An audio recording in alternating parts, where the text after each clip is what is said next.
স্বাগতম সবাইকে। তো আজকে আমরা কথা বলবো আমাদের এই থার্ড চ্যাপ্টার একদম লাস্ট পর্ব, মানে যেটা ছিল যে লেফট শিফট রেজিস্টার।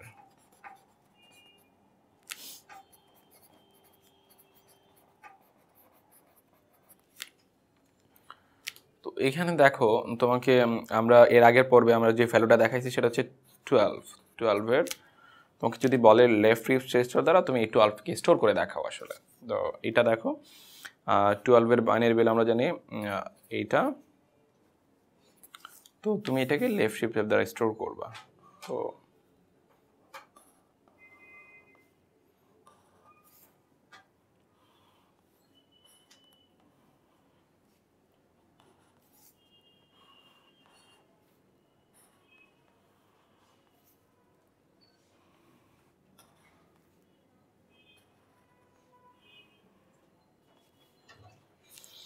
খেয়াল করে দেখো, এগুলোর একটা নাম দিতে পারো।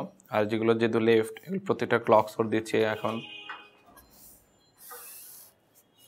এটা ধরো, এটা ক্লক সোর্স সিএলকে সোর্স। তো এখানে দেখো, এটা হচ্ছে তোমার কিউ নট, এটা হচ্ছে তোমার কিউ ওয়ান, এটা হচ্ছে তোমার কিউ টু, এটা হচ্ছে তোমার কিউ থ্রি, তোমার ডি নট, তাই না? এটা হচ্ছে ডি নট, এটা তোমার হচ্ছে ডি ওয়ান, এটা হচ্ছে তোমার ডি টু, ডি থ্রি। তো এখানে যেটা করবা, এখান থেকে এখানে ইনপুট করবা, এখান থেকে এখানে ইনপুট করবা, এখান থেকে এখানে ইনপুট করবা।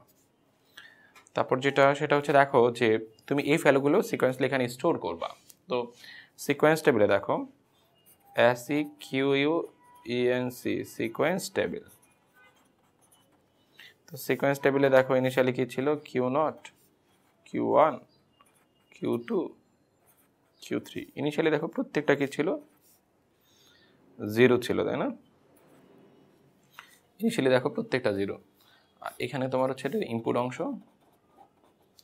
এখন এই ইনপুটে তুমি যদি এই জিরোটাকে এই ইনপুটে যদি তুমি হচ্ছে দেখো এই জিরোটাকে রেখে প্রেস করো, এই ওয়ানটাকে রেখে যদি তুমি প্রেস করো, এখন ধর হচ্ছে ওয়ানটাকে রেখে প্রেস করো। তো ওয়ানটাকে রেখে প্রেস করলে দেখো কি হবে, এই ওয়ানটাকে রেখে প্রেস করলে সেই ইনিশিয়ালি প্রেস করার আগে প্রত্যেকটারই আউটপুট স্ক্রিনে কি ছিল দেখো, এইটা এখানে খেয়াল করে দেখো, এইটা এখানে একটা আউটপুট স্ক্রিন আছে, এইটা, তাই না? তো এই ওয়ানকে যখন তুমি ইনপুটে রেখে প্রেস করলে যেহেতু ইনিশিয়ালি প্রত্যেকটা 0 ছিল, এখানে 0, এখানে 0, এখানে 0, এখানে 0, এই ওয়ানটাকে রেখে ক্লকটাকে প্রেস করলে ডি ফ্লিপ ফ্লপ কী করবে, তার এই ওয়ানের এই ভ্যালুটাকে আউটপুটে শিফট করবে। তো এখানে সে 1 এখন নিয়ে আসবে, তাই না? A1। তারপর খেয়াল করে দেখো, এই 1 সে আবার এখানে যে 0 ছিল এখানে চলে আসবে, তার মানে এটা হচ্ছে 1, এই 0টা এখানে চলে আসবে 0, এই 0টা এখানে চলে আসবে 0, এই 0টা এখানে চলে আসবে, দ্যাটস মিনস 0, তাই না? তারপর খেয়াল করে দেখো যে আবার যদি তুমি এই 1টাকে রেখে এখানে ইনপুটে প্রেস করো, তাহলে কি হবে, এই 1টা এখানে চলে আসবে, তাই না? এই 1টা এখানে চলে আসবে, আবার এই 0টা এখানে চলে আসবে, এই 0টা এখানে চলে আসবে, তার মানে কি হবে 1 1 0 0। তারপর খেয়াল করো, এই 0টাকে রেখে যদি তুমি প্রেস করো, এই 0টাকে তুমি যদি রেখে প্রেস করো, তোমার হবে হচ্ছে ধর হচ্ছে এখানে তুমি এখন 0কে রেখে প্রেস করছো, 0কে রেখে যদি তুমি প্রেস করো, তাহলে কি হবে, এই 1টা এখানে চলে যাবে, মানে এই 0টা এখানে চলে আসবে, আর এই 1টা এখানে চলে যাবে, আর দেখো, আর এই 1টা এখানে চলে যাবে, আর এই 0টা এখানে চলে যাবে। তো কন্ডিশন কি থাকলো, 0 1 1 0, মানে আমি লিখতে পারি 0 1 1 0। তারপর খেয়াল করে দেখো, এই যে 0টা আছে এটা এখানে রাখো, রেখে ক্লকটাকে প্রেস করলে এই 0টা এখানে চলে যাবে, আবার হচ্ছে এই 0টা এখানে চলে যাবে, তাই না? আবার এখানে যে 1টা ছিল, এই 1টা এখানে চলে যাবে, আবার এই 1টা মানে এই 1টা এখানে চলে যাবে, এই 1টা এখানে চলে যাবে, তাই না?